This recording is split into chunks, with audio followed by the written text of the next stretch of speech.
Are you guys ready for the big reveal? Look at it, isn't it great? What happened to the shirt? Now why the hell doesn't mine look like that? Emotional damage! No! It looks stupid! Maybe when we look at the whole shirt, it'll look better. Did you? Is it on the back, Lord?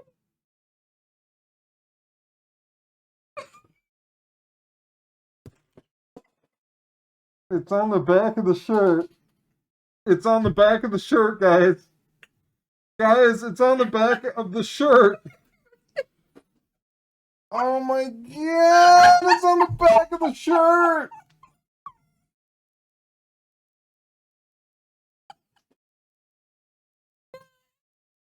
You know what? I'm never embroidering again. 5 episodes.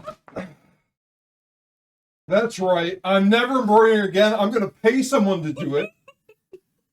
I'm opening a merch shop. So yes, this was an elaborate 5-hour ruse to eventually lead up to the opening of the shop. I don't think it could have gone off better, honestly. I mean, one thing maybe. Professionals. Leave it to the professionals. Nice shirt. But what's that? What's that, friends? Little secret. Little secret. It's the devil on my shoulder.